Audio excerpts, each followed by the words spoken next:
Hello everyone, welcome back to my YouTube channel spoken English 24। इस video में हम कुछ सेंटेंसेस को पढ़ेंगे, कुछ वाक्यों को पढ़ेंगे जिसे हम अपनी डेली लाइफ में यूज़ करते हैं। तो उसे हम अपनी इंग्लिश लैंग्वेज में कैसे यूज़ करें, इस वीडियो में मैं आपको बताऊंगी। पर वीडियो को बिना स्किप किए देखिएगा क्योंकि हर सेंटेंस आपके लिए बहुत इंपॉर्टेंट है। पहला सेंटेंस, तुम्हें मुझसे क्या चाहिए, what do you want from me. जैसे कि सपोज़ आपका कोई फ्रेंड किसी प्रॉब्लम में है तो आप कहते हैं ना कि मैं तुम्हारी क्या हेल्प करूं, तुम्हें मुझसे क्या चाहिए, मैं तुम्हें क्या दूं। तो आप बोलेंगे what do you want from me. Okay. Next sentence is, मैं तुम्हारे लिए क्या करूं, what can I do for you. ये भी सेम ही सेंटेंस है, थोड़ा सा डिफरेंट है। जैसे कि आप सेम एग्जांपल ले लीजिए कि जैसे अगर कोई फ्रेंड आपका किसी प्रॉब्लम में है, उसको कोई चीज़ नहीं समझ में आ रही है, तो आप उससे पूछते हैं ना कि मैं तुम्हारे लिए क्या करूं, तुम्हारी क्या मदद कर सकता हूँ या सकती हूँ। तो आप इंग्लिश में बोलोगे what can I do for you. मैं अपने रास्ते पर हूँ, I am on my way. Means कि जैसे जब आप कहीं जाते हैं किसी के घर या कहीं पर भी, तो आपसे पूछा जाता है ना कि आप कहाँ पहुँचे, कब तक पहुँचेंगे। तो आप बोलते हैं कि मैं अपने रास्ते पर हूँ। तो आप इस तरह से ना बोल के आप इंग्लिश में बोलोगे I am on my way. Next is, क्या आपको मेरी बात समझ में आई, did you get my point. अब जैसे कि मैं आपको ये कुछ सेंटेंसेस समझा चुकी हूँ, तो मैं आपसे पूछ रही हूँ कि क्या आपको मेरी बात समझ में आई, did you get my point. ठीक है, जैसे आप किसी को कुछ समझाते हो तो उसके बाद पूछते हो ना आपकी क्या आपको मेरी बात समझ में आई, तो आप इंग्लिश में पूछोगे did you get my point. हमें आमंत्रित करने के लिए आपका धन्यवाद, थैंक यू फॉर इन्वाइटिंग अस। ठीक है, तो जैसे अगर आप किसी पार्टी, किसी बर्थडे पार्टी हो या शादी हो, किसी में जब आप आमंत्रित रहते हो, इनवाइटेड रहते हो, तो आप उसको थैंक यू बोलते हो कि हमें आमंत्रित करने के लिए आपका धन्यवाद। तो थैंक यू बोलोगे, thank you for inviting us. Next is, जब कोई मजाक नहीं है, this is not a joke. अब जैसे कि आप किसी सीरियस टॉपिक पर, सपोज़ आप पढ़ाई को लेकर किसी टॉपिक पर बात कर रहे हो और जिससे आप बात कर रहे हो वो आपकी बातों को मजाक के तौर पर ले रहा हो, वो सीरियस ना सुने, तो आप बोलोगे this is not a joke. क्या हो रहा है, व्हाट इज़ गोइंग ऑन। ठीक है, तो ये बहुत ही सिंपल सा सेंटेंस है, इसमें कुछ एक्सप्लेन नहीं करना है। क्या हो रहा है, व्हाट इज़ गोइंग ऑन। मैं अपने स्तर पर पूरी कोशिश करूँगा या करूँगी। अब चाहे करूँगा हो या करूँगी हो, दोनों ही केसेस में हम यही सेम सेंटेंस यूज़ करेंगे। जैसे कि आपके एग्ज़ाम्स हैं, आपके पेरेंट्स आपसे चाहते हैं कि आप बेस्ट मार्क्स लाओ, तो आप क्या बोलते हो कि मैं अपनी पूरी कोशिश करूँगा या अपने स्तर पर पूरी कोशिश करूँगा। नेक्स्ट इज़, कब पहुँचोगे, when will you reach.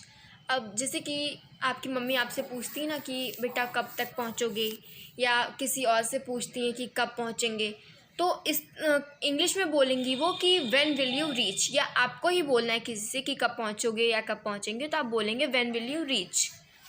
Okay. Next is, मैं बहुत उत्साहित हूँ, आई एम वेरी एक्साइटेड। अब जैसे कि आप मान लीजिए आप किसी चीज़ के लिए बहुत खुश हैं, बहुत ज़्यादा ही उत्साहित हैं, आपसे आप आउट ऑफ कंट्रोल हो रहे हैं, आपकी खुशी का ठिकाना नहीं है। इस तरह से कि जैसे आप मान लीजिए कि आपके स्कूल में स्पोर्ट्स डे है, आप उसके लिए बहुत एक्साइटेड हो, तो आप बोलोगे I am very excited. Okay. Next is, जल्दी आओ, कम क्विकली। तो ये तो कॉमन सेंटेंस है, सभी बोलते हैं कि जल्दी आओ, तो आप इंग्लिश में बोलोगे क्या कि कम क्विकली। ओके। अब जैसे आप जब किसी को बुला रहे हो कि प्लीज़ जल्दी आओ, मुझे तुम्हारी नीड है, हेल्प है, तो आप बोलोगे कम quickly. Okay. Next sentence is, क्या मैं तुमसे कुछ पूछ सकता हूँ, can I ask you something. तो इसमें दो चीज़ें आपको ध्यान देनी है। सबसे पहला कि इसे कहाँ यूज़ करते हैं। जैसे आपको जब किसी को कुछ पूछना है तो उससे पूछने से पहले आप उसकी परमिशन लोगे, इजाज़त लोगे। ठीक है। दूसरी चीज़, कैन और मे का यूज़। कैन हम यूज़ करते हैं छोटों के लिए, मे यूज़ करते हैं बड़ों के लिए। ओके। मैं फिर आ जाऊँगा, आई विल कम अगेन। ये भी बहुत सिंपल सा सेंटेंस है। नेक्स्ट इज़, अगली बार आपसे मिलने की उम्मीद है, hope to see you next time. जैसे कि जब आप किसी से मिलते हैं, आपको उससे मिलने के बाद आप चाहते हैं कि आप उस व्यक्ति से फिर मिलो, दोबारा मिलो, आपके मन में ये उम्मीद है, इच्छा है, तो आप उससे बोलोगे hope to see you next time. Okay. Next sentence is, वह अभी भी ठीक नहीं है, he is still not well. Suppose आप मान लीजिए कि आपके घर में आपके पापा या आपके भाई की तबीयत ख़राब है, और आपसे जब कोई पूछता है कि अब वो कैसे हैं, तो आप बोलते ना कि वह ठीक है या वह अभी भी नहीं ठीक है। अगर आपको बोलना अभी भी ठीक नहीं है तो आप बोलेंगे ही is still not well. Okay, this is आने के लिए धन्यवाद, थैंक यू फॉर कमिंग। अब जैसे कि आपके घर में अगर कोई सपोज़ कि कोई पूजा है, कोई फंक्शन है, तो जो गेस्ट आते हैं आप उनसे बोलते हैं ना कि थैंक यू आने के लिए, या आने के लिए धन्यवाद, अपना टाइम देने के लिए धन्यवाद। तो आप इंग्लिश में बोलोगे thank you for coming. Okay, so next sentence is मेरी दृष्टि से बाहर जाओ, gate out of my site. जैसे सब आपके टीचर्स आपसे बोलते हैं ना कि मेरी नज़रों से दूर हट जाओ, या मम्मी बोलती हैं कि डांट कर आपको कि हट जाओ मेरी नज़रों से, तो ये बोलने के बजाय वो इंग्लिश में बोल सकती हैं कि get out of my sight. Okay, मैं आपसे मिलकर बहुत खुश हूँ, I am very please to meet you. Suppose कि जैसे आप मान लीजिए कि आप अपनी किसी फ्रेंड से मिलते हैं, आप बहुत दिन बाद उससे मिलते हैं, तो ऑब्वियस सी बात है, स्वाभाविक सी बात है कि आप उससे मिलने के बाद बहुत खुश हो जाएंगे, आपको बहुत अच्छा लगेगा। तो आप इंग्लिश में बोलोगे कि I am very please to meet you. ठीक है, तो नेक्स्ट सेंटेंस सलाह के लिए धन्यवाद, thank you for the advice. अब जैसे कि आपने कोई ड्राइंग बनाई है, आप अपने फ्रेंड से पूछते हो कि क्या मैं इसमें कुछ और अच्छा कर सकता हूँ, तो आपको जो एडवाइस देगा, कोई सलाह देगा, तब आप बोलोगे कि thank you for the advice. ठीक है, नेक्स्ट इज बचपना बंद करो, स्टॉप किडिंग। ओके, ये तो बहुत सिंपल सा सेंटेंस है, छोटा सा। ठीक, कृपया कुछ कहें, प्लीज़ से समथिंग। जब आपको किसी से कहना है कि कृपया कुछ बोलें, कहें, तो आप इंग्लिश में बोलोगे प्लीज़ से समथिंग। ओके, नेक्स्ट इज असुविधा के लिए खेद है, सॉरी फॉर द इनकन्वीनियंस। ये अक्सर क्या होता है कि जब स्कूल से मैसेजेस आते हैं तो उसमें लिखा रहता है कि असुविधा के लिए खेद है, या और भी कई जगह लिखा रहता है। इसका मतलब होता है कि जहाँ से वो मैसेज आपके लिए आया है उस जगह से आपको कुछ सुविधाएं मिलती हैं, वो आपको नहीं मिल पा रही है, तो उन लोगों को इस चीज़ का बहुत दुख है। ठीक है, सॉरी फॉर द इनकन्वीनियंस। क्या आप हमसे जुड़ रहे हैं, आर यू ज्वाइनिंग अस। ठीक है, ये भी बहुत सिंपल सा छोटा सा सेंटेंस है, इसमें कुछ एक्सप्लेन नहीं करना।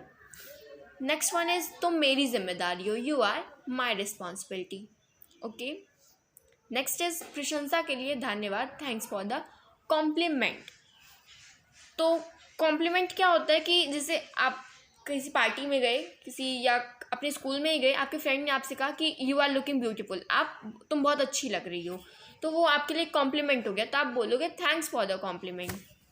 ओके, नेक्स्ट इज बहुत बढ़िया, इसे जारी रखो, well done, keep it up.